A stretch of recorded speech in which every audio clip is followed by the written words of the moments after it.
जी अस्सलाम वालेकुम नाज़रीन, इस वक्त मेरे साथ मौजूद है सैयद मखदूम गयूर बुखारी साहब, जो कि यहाँ से MA 114 से पहले MNA का इलेक्शन भी कंटेस्ट कर सके और इन्होंने बहुत सारे वोटों के साथ यहाँ पे आवाम में अपनी मकबूलियत जो है मनवाई है और बड़ा आवाम में प्यार पाया।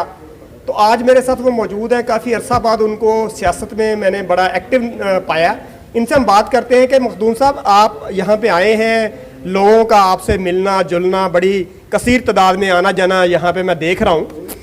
तो पाकिस्तान के हालात जो हैं, जो पहले जब आप सियासत में थे उससे बहुत मुख्तलिफ नज़र आ रहे हैं। महंगाई बहुत ज़्यादा है, आवाम जो है बड़ी परेशान है और आप मुस्लिम लीग नवाज़ के साथ भी अटैच हैं आजकल। तो इसके बारे में आप क्या कहते हैं कि आवाम जो है आटा चीनी दालें जो है ज़रूरियात ज़िंदगी से भी परेशान है। तो इसके बारे में आप हुकूमती पॉलिसी के बारे में क्या कहेंगे और आवाम के बारे में क्या कहेंगे कि आवाम के लिए कौन से इक़दामात होने चाहिए जिनमें जो बेहतरियाँ आ सकें और आवाम को सहूलियात मुयसर हो सकें। बिस्मिल्लाहिर्रहमानिर्रहीम। सबसे पहले मैं आपका शुक्रगुज़ार हूँ कि आप तशरीफ़ लाए और आपने मुझे मौका दिया कि इस हसास पहलू के हवाले से मैं अपने ख़यालात का इज़हार कर सकूँ। देखिए, इस बात में तो कोई दूसरी राय नहीं है कि इस वक्त जो हालात हैं, ऐसे हालात शायद पाकिस्तान की तारीख़ में पहले नहीं आए और ये बेहतरी की तरफ भी नहीं जा रहे और ये दिन ब दिन जो है वो बदतरीन सूरत हाल की तरफ जा रहे हैं। अब सवाल ये पैदा होता है कि इसका ज़िम्मेदार कौन। तो ब्लेम गेम की बजाय आसान लफ्ज़ों में सिर्फ ये कह देना चाहिए कि बहरहाल जो भी अरबाब इक़्तिदार हैं वो पहले वाले थे या मौजूदा हैं, ये सब के सब इसमें इसके ज़िम्मेदार ठहरेंगे, क्योंकि जो अवाम है उनका तो कोई कसूर नहीं। उन्होंने तो जो अपने हिस्से का काम करना है वो करते हैं और वो सिर्फ वोट डालने की हद तक ही अपना फ़र्ज़ निभा सकते हैं। लेकिन अब अगर देखा ये जाए कि इसका इलाज क्या है या इसका कैसे पाकिस्तान इससे बाहर निकल सकता है या क्या कभी पाकिस्तान के हालात बेहतर नहीं होंगे, तो मैं पुरुम्मीद हूँ। मैं दुनिया के बहुत से ममालिक में आता जाता रहता हूँ और मैं यहाँ पे भी आते हुए ये देख सकता हूँ कि ये 25 करोड़ आबादी का मुल्क है और इसमें इतना पोटेंशल है, इसमें इतनी खुसूसियात हैं कि सिवाय अगर हम खुद थोड़ा सा राह रास्त पे आ जाएं तो हमारी अगर गवर्नेंस बेहतर हो जाए और हमारे कुछ मामलात सिर्फ हम सीधे ट्रैक पे चल जाएं तो ये बेहतरी हो सकती है। अब मैं जवाज़ पेश करने की कोशिश नहीं कर रहा, ना ही मैं किसी सियासी जमात का नुमाइंदा होने के नाते किसी की नाजायज़ फेवर करने की कोशिश करूँगा। लेकिन ये बात भी हकीकत है कि इसमें सिर्फ जो है वो हमारे लोकल जो है वो ज़िम्मेदारियाँ नहीं है, बहुत से इंटरनेशनल मामलात भी ऐसे हैं जिसकी वजह से महंगाई, पूरी दुनिया में महंगाई बढ़ी है, ये मानना पड़ेगा। ये बहुत से ममालिक में मैं यानी जहाँ आप अमेरिका से लेके यूरोप से लेके ऐसे ऐसे ममालिक के जहाँ पे यानी इंग्लैंड जिसका बहुत बड़ा ज़िक्र आम तौर पर पाकिस्तान में किया जाता है, अगर कभी आप नेट पे वीडियोज़ उठा के देखें तो वहाँ के अवाम भी बिलबिला रहे हैं।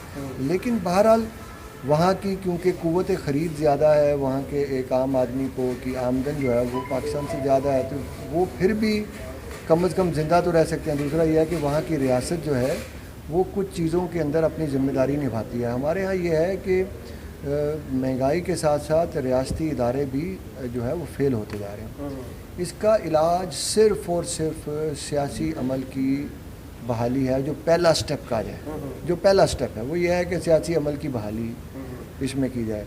अच्छा, उस जो सियासी अमल है हमारे यहाँ वो हमेशा मुतनाज़ा रहा है हर लिहाज से। इसमें ज़िम्मेदार अवाम भी हैं कि जब मौका मिलता है वोट डालने का तो वोट तो डाले जाते हैं, लेकिन वोट डालते वक्त जो है कभी बरादरी की बुनियाद पे, कभी किसी पार्टी की बुनियाद पे, उस वक्त हम भी उस पढ़े लिखे अंदाज से वोट का इस्तेमाल नहीं करते जैसे कि दूसरे ममालिक में किया जाता है। और उस वक्त वक्ती लालच, वक्ती गली नाली सड़क के हवाले से देखते हुए हम काबिल लोग जो हैं उनको अपना नुमाइंदा नहीं चुनते। और अगर आप अपने इर्द गिर्द नज़र दौड़ा के देख लें, अगर हमारे इसी शेखुपुरा के अंदर ही अगर आप नज़र दौड़ा के देख लें तो आपको ये अंदाज़ा आएगा, नज़र आएगा कि जो तब्दीली के नारे लगा के आ रहे थे उन्होंने भी ऐसे ऐसे नुमाइंदों को टिकट दिए, हत्ता कि यहाँ पे اب تو یہ کوئی راز کی بات نہیں ہے کہ اگر کا ملک کا وہ چیف جسٹس جو دعوے کرتا ہو کہ مجھ سے بڑا ہمدرد وطن کوئی نہیں ہے، وہ بھی کسی کی ٹکٹ کے پیسے یا لے رہا ہے یا دے رہا ہے، اور جو تبدیلی کے نعرے لگا رہے ہیں، اگر وہ بھی جو جن سے امیدیں وہ بستہ تھیں وہ سب لوگ بھی اپنے نمائندے چنتے وقت صرف یہ معیار رکھیں کہ آج پیسے کتنے مل جائیں گے تو پھر اللہ ہی حافظ ہے. لیکن میں یہ سمجھتا ہوں کہ میرٹ اور میرٹ یہی اس کا علاوہ کوئی، اگر آپ دنیا کے وہ ممالک جو ترقی یافتہ ہیں وہاں کی ایک لفظ میں خصوصیت دیکھیں تو وہاں پہ صرف میرٹ ہوتا ہے. ہر چیز میرٹ، فیصلے میرٹ پہ ہوتے ہیں، چاہے کسی کو نوکری ملنی ہے، چاہے کسی نے ہسپتال جانا ہے، چاہے کسی نمائندے کا چننا ہے، چاہے وزیر اعظم چننا ہے. آپ کو کبھی یہ وہاں پہ صورتحال نظر نہیں آئے گی کہ وہاں پہ پیسے کی وجہ سے، برادری کی وجہ سے، یہ برادری ازم اور یہ ساری چیزیں جو ہیں، اور یہ فقہ اور زبان اور یہ ساری چیزیں، یہ وہ برائیاں ہیں جنہوں نے ہمارے معاشرے کو اندر سے کھوکھلا کر دیا، کھوکھلا کیا ہوا. اور ہمیں شرم آتی ہے کہ جو اسلام کا قلعہ ہے، جو ملک ہے، جو بنا ہی اسلام کے نام پہ تھا، اس اسلام کے قلعے کے اندر جو ہمارے دوسرے مذاہب کے لوگ ہیں ان کی جان و مال جو ہے وہ اس کا تحفظ تک نہیں ہے. میں شرمندہ ہوں اور میں سمجھتا ہوں کہ یہ ہر کلمہ پڑھنے والے مسلمان کے لیے باعث شرم ہے. کسی اور ملک میں ہوتا ہو یا نہ ہوتا ہو، لیکن پاکستان جو اسلام کا قلعہ ہے اس میں کم از کم ہر شخص کے جان و مال کی حفاظت ہونی چاہیے. نعرے لگانا مدینہ کی ریاست بنا دیں گے، مدینہ کی ریاست کے اندر لوگوں کا جان و مال محفوظ ہوتا تھا. لیکن ذمہ دار سب ہیں. میں اپنے آپ کو بری الذمہ نہیں کرتا.